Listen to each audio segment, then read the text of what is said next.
We're right with you. The Morning Majority, 5 to 9, 105.9 FM and AM 630. WMAL. 6:37 on WMAL. Jim Pethokoukis joins us, a columnist, blogger at American Enterprise Institute, AEI. Also see him on CNBC. Morning, Jimmy. Hey, what's going on? All right, so Super Committee doesn't come up with a deal. A lot of people are upset about it. But at the end of the day, there were cuts in spending, or at least future cuts in spending, and no tax increases. How big of a deal is it in your mind that there wasn't more of a deal made to have cuts outside of Medicare and government and military spending? Well, listen, people are going to have a chance to decide if these automatic cuts, if they like them.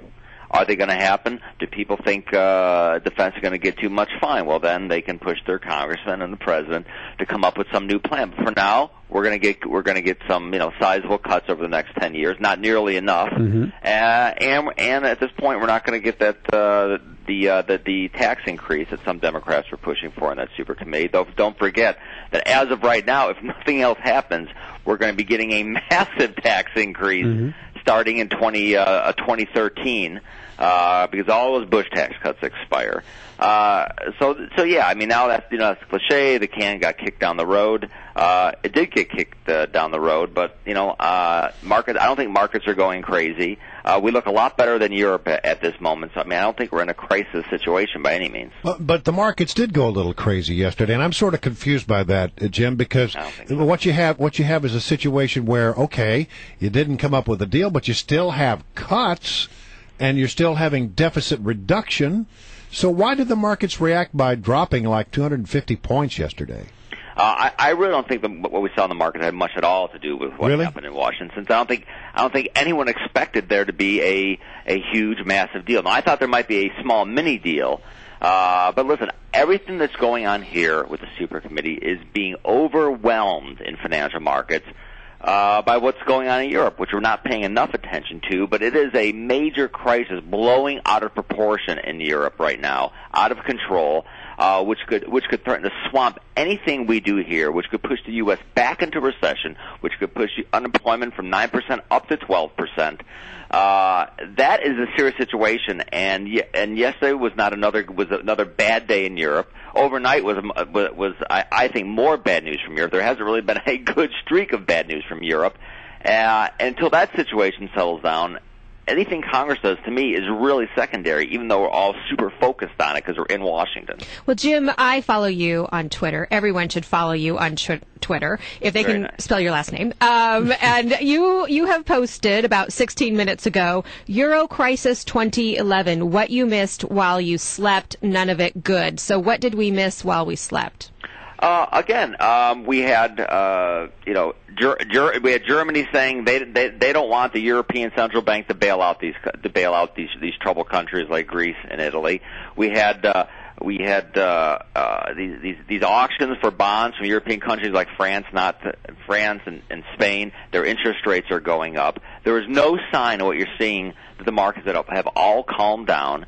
I think it's a very dangerous situation where you could see a lot of defaults. You could see the euro break up. No one really has a very good feel for what's going to happen next. You have tremendous uncertainty, far more uncertainty about that than what's going on, here in the United States with the budget. Is there any leadership role for the United States to play in this economic crisis in Europe? Well, I think the sort of the big news, and I think this is going to be a huge story over the next couple of weeks and months, is to what extent the U.S. will help. There's some talk that if things really get bad over there, it'll be the Federal Reserve. It'll be the Federal Reserve buying troubled debt from Italy and from Spain and from Portugal. Is the U.S. going to guarantee the debt of European banks to protect the economy here? Now, that would be a political firestorm. It'd be way worse than TARP. But if Europe really begins to go under, we have to figure out what, if anything, do we want to do to prevent that sort of contagion from coming to the United States. And if that decision is made by Ben Bernanke and Ben Bernanke only? Well, if we're going to start guaranteeing banks, that would be the Treasury Department and President Obama.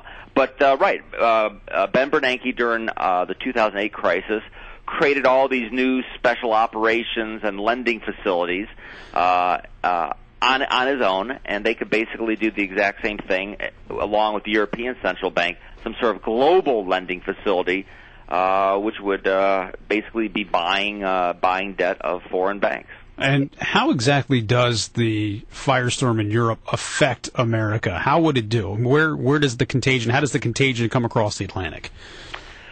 Well, listen, if things really got bad, and we had not just a Greek default, but then Italy, if we had, let's say, Greece has to leave the euro, Italy's in trouble, it's a major financial crisis.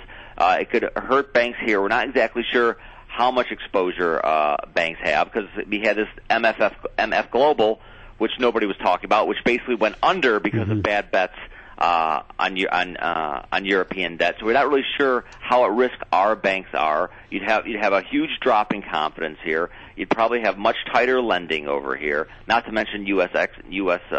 Exports to Europe would dry up. So some estimates that the U.S. unemployment rate, instead of being 9%, might go up to 11, 12%, even higher, push us into a recession. Remember, the last recession we've had, we started out with unemployment under 5%. This one, we've been starting out with unemployment at 9%. Yeah. That much worse. Jim Pethokoukis from AEI. Big debate tonight, by the way, that you guys are sponsoring with Heritage and CNN. It's more on foreign policy than it is on economic issues, right? It is a foreign policy themed debate. Hopefully it'll be a bit livelier and more organized than the one CBS just held. It's going to be very, very